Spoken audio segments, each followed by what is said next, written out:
#6 Star Trek. Deep Space Nine Season 1 episodes you can completely skip. Star Trek. Deep Space Nine DS9 may be one of the boldest and most layered shows in the franchise, but even a series as revered as DS9 had to find its footing in the first season.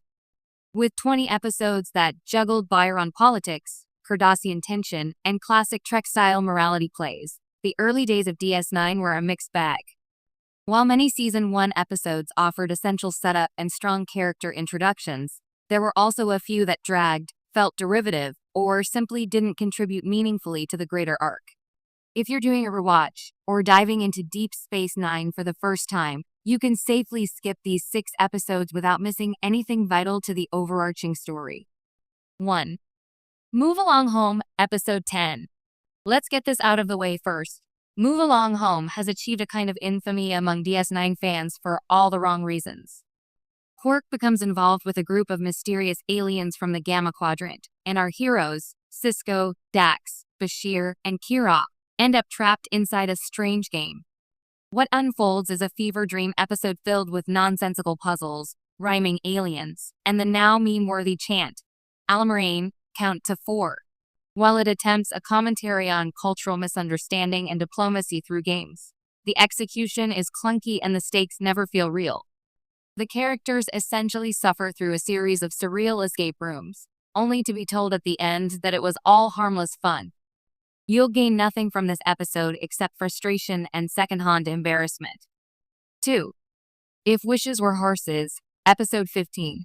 This episode starts with a mildly intriguing concept. What if the crew's fantasies and subconscious thoughts suddenly manifested into reality?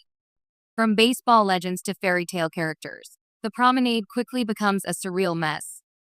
It's the kind of idea the next generation might have executed with more polish and fact. It feels like a discarded TNG plot.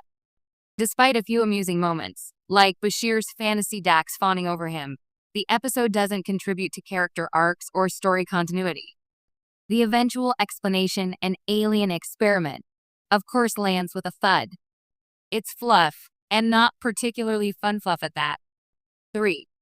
Q-less, Episode 6. When DS9 premiered, Star Trek was still in the shadow of TNG, and there were efforts to tie the shows more closely together.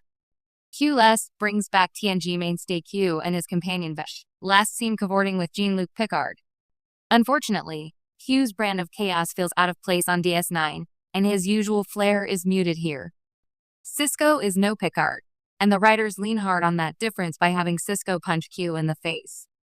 While it's a fun moment, the rest of the episode devolves into a confusing mess involving unstable wormhole artifacts and nonsensical technobabble. Neither Q nor Vash ever returned to DS9, so this episode feels more like a failed attempt to boost ratings than a meaningful addition to the series. 4. The Forsaken, Episode 17. Waxana Troy arrives on DS9 and promptly sets her romantic sights on Odo. Meanwhile, a malfunctioning computer program traps Odo and Waxana in a turbolift.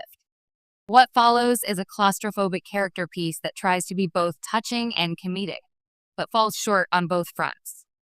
Waxana does show a rare moment of empathy toward Odo's struggle with identity and form, but the subplot is too lightweight to matter, and the rest of the episode, dealing with an alien delegation and a mischievous computer, is filler.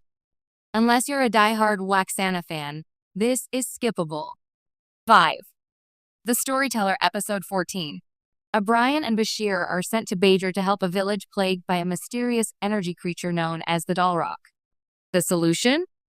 O'Brien has to step in as the village's storyteller and use narrative to fend off the monster. It's as odd as it sounds, and the episode plays like a fantasy LARP session rather than science fiction. The B-plot, involving Jake and Nog scheming back on DS9, is mildly entertaining but not enough to save the episode. It's forgettable, tonally inconsistent, and has zero impact on future events. 6. A Man Alone, Episode 3. This early murder mystery focuses on Odo, who becomes the prime suspect in the death of a Byron man he previously expelled from the station.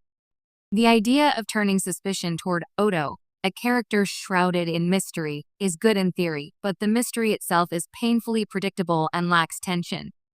The subplot, involving Keiko O'Brien opening a school, is more notable for the introduction of the station's first civilian community, but it's handled clumsily. The episode feels like the writers trying to